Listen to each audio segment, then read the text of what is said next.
Bagian mengenai kewenangan Mahkamah Konstitusi Republik Indonesia untuk mengadili perselisihan ini kami anggap dibacakan.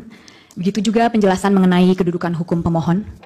Penjelasan mengenai tenggang waktu pengajuan permohonan juga kami anggap dibacakan. Sehingga kami mulai dengan membaca pokok perkara. Perhitungan suara yang dilakukan oleh termohon adalah keliru, karena seharusnya paslon 2 tidak mendapatkan suara sama sekali. Hal ini dikarenakan suara paslon 2 diperoleh dengan melanggar asas-asas pelaksanaan pemilu sebagaimana diatur dalam pasal 22E ayat 1 Undang-Undang Dasar 1945 serta merusak integritas Pilpres 2024 dengan dua cara. Satu, melakukan pelanggaran yang bersifat TSM, dan kedua, melakukan pelanggaran prosedur pemilu. Bentuk pelanggaran yang bersifat TSM yang pemohon permasalahkan dalam permohonan akuo adalah nepotisme yang dilakukan oleh Presiden Joko Widodo yang kemudian melahirkan abuse of power secara terkoordinasi yang bertujuan untuk memenangkan pasangan calon nomor urut 2 dalam satu putaran pemilihan. Sedangkan pelanggaran prosedur pemilu yang dipersoalkan dalam permohonan ini adalah pelanggaran yang terjadi sebelum, pada saat, dan setelah penyelenggaraan Pilpres 2024. Sehubungan dengan pelanggaran TSM yang terjadi dalam Pilpres 2024, pemohon membaginya menjadi 5 bagian. Pertama, apakah Mahkamah Konstitusi berwenang untuk memeriksa pelanggaran TSM yang terjadi? Kedua, apa bentuk pelanggaran PSM yang terjadi dalam Pilpres 2024? Ketiga, bagaimana cara menyikapi pelanggaran TSM yang terjadi dalam Pilpres 2024? Empat, apa dampak dari pelanggaran TSM yang terjadi dalam Pilpres 2024 bagi perolehan suara paslon nomor 2? Yang kelima, apa dampak dari pelanggaran TSM berupa nepotisme yang dilakukan oleh Presiden Joko Widodo selama Pilpres 2024 bagi bangsa Indonesia? Pertanyaan pertama yang akan pemohon jawab sehubungan dengan pelanggaran TSM yang terjadi dalam Pilpres 2024 adalah, apakah Mahkamah Konstitusi berwenang untuk memeriksa pelanggaran TSM yang terjadi? Menurut hemat pemohon, Mahkamah Konstitusi seyogianya memeriksa permohonan akuo yang mempermasalahkan pelanggaran TSM berupa nepotisme yang kemudian melahirkan abuse of power yang terkoordinasi karena dua fakta hukum berikut. Pertama, adanya kekosongan hukum dalam undang-undang pemilu kita. Dan kedua, adanya instrumen penegakan hukum pemilu yang tidak berjalan secara efektif. Pertama, Undang-Undang Pemilu tidak mengatur mengenai nepotisme yang dilakukan oleh Presiden sebagai bagian dari pelanggaran TSM, karena Undang-Undang Pemilu hanya mengenal dua jenis pelanggaran TSM.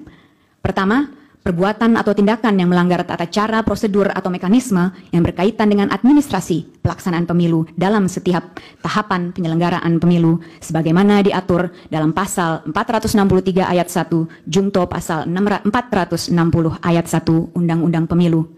Dan kedua, pelanggaran jenis TSM dalam bentuk money politics sebagaimana dimaksud dalam pasal 286 Undang-Undang Pemilu. Kedua, penyelenggara pemilu yang ada tidak efektif dalam menjalankan tugasnya sehingga membuat Pilpres 2024 menjadi pemilu yang syarat dengan nepotisme dan pelanggaran. Ketidakefektifan penyelenggara pemilu bisa terlihat dari beberapa hal.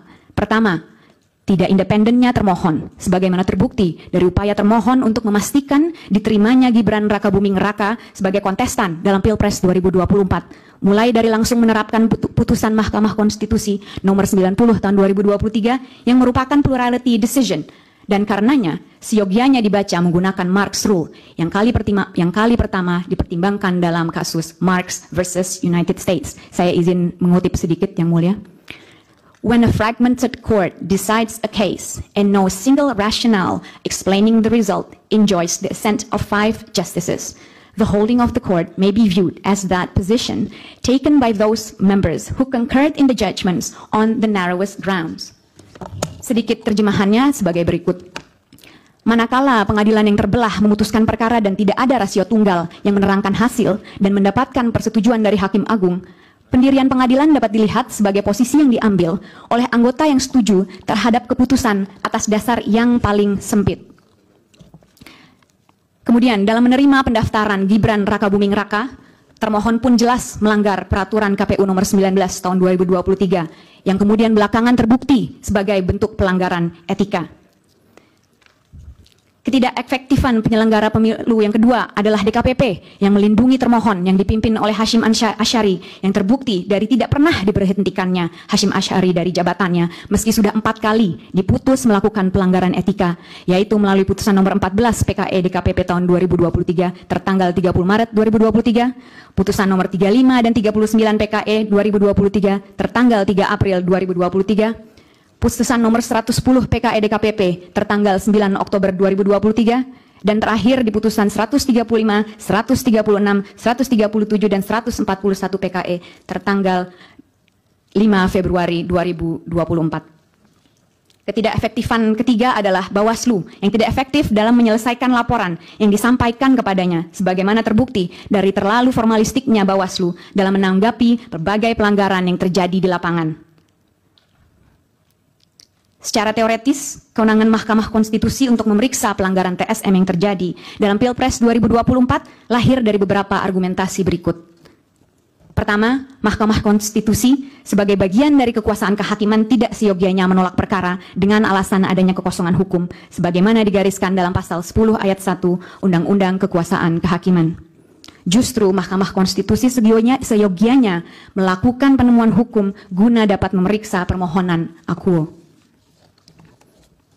Kedua, Mahkamah Konstitusi adalah lembaga yang didesain untuk menjaga dan melindungi konstitusi dan karenanya harus patuh pada desain konstitusionalnya sebagaimana diatur dalam pasal 24C ayat 1 Undang-Undang Dasar 1945, yaitu untuk memutus perselisihan tentang hasil pemilu dan tidak terjebak pada batasan yang dibuat dalam pasal 475 ayat 1 Undang-Undang Pemilu yang menjadikan Mahkamah Konstitusi sebagai mahkamah kalkulator. Jika Mahkamah Konstitusi hanya sekedar bertindak sebagai mahkamah kalkulator, tidaklah perlu negarawan yang sekaligus begawan hukum yang melakukannya. Cukup kita berikan kesalahan perhitungan kepada auditor.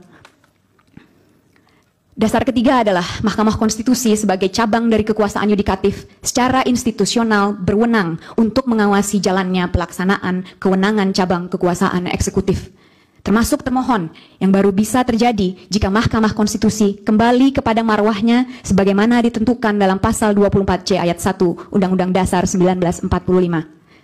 Keempat, Mahkamah Konstitusi melalui putusan nomor 22 PHPUD tahun 2010 telah mengantisipasi terjadinya penggunaan kekuasaan sebagai jalan untuk memenangkan pemilu dengan menyatakan bahwa hegemoni kekuasaan yang tidak terawasi dalam proses pemilu dapat menghasilkan pemilu yang penuh kecurangan dan karenanya perlu untuk diulang, hal mana merupakan refleksi sempurna dari Pilpres 2024. Jika Mahkamah Konstitusi berkeras bahwa dirinya hanya berwenang untuk memeriksa hasil penghitungan suara yang mempengaruhi terpilihnya pasangan calon, maka sama saja Mahkamah Konstitusi melegitimasi kecurangan dalam proses pemilihan umum. Pesan yang akan diberikan dari ini adalah, berbuat curanglah, securang-curangnya, sehingga selisih suaranya begitu besar, niscaya Anda akan memenangkan pemilu. Karenanya, Mahkamah Konstitusi harus keluar dari zona nyamannya dan masuk ke area yang lebih luas demi kepentingan demokrasi yang ditegakkan atas dasar kejujuran dan keadilan. Mahkamah Konstitusi perlu kembali pada desain konstitusional awal yang ditetapkan baginya, yaitu untuk memutus perselisihan tentang hasil pemilu. Hanya dengan demikianlah Indonesia memiliki kesempatan untuk menyelamatkan demokrasinya. Pertanyaan kedua yang pemohon akan jawab sehubungan dengan pelanggaran TSM adalah, apa saja bentuk pelanggaran TSM yang terjadi dalam Pilpres 2024? Pelanggaran TSM yang dipermasalahkan dalam permohonan akuo adalah nepotisme yang melahirkan abuse of power terkoordinasi yang dilakukan oleh Presiden Joko Widodo semata-mata demi memastikan agar paslon 2 memenangkan Pilpres 2024 dalam satu putaran. Sehubungan dengan pembuktian mengenai ada tidaknya nepotisme, maka penting untuk melihat standar beban pembuktian sehubungan dengan perkara PHPU di Mahkamah Konstitusi. Sebagaimana dimuat dalam putusan nomor 1 PHPU Pres tahun 2019, yaitu beban pembuktian formil yang mana beban pembuktian awal dibebankan kepada pemohon dan kemudian beralih kepada termohon.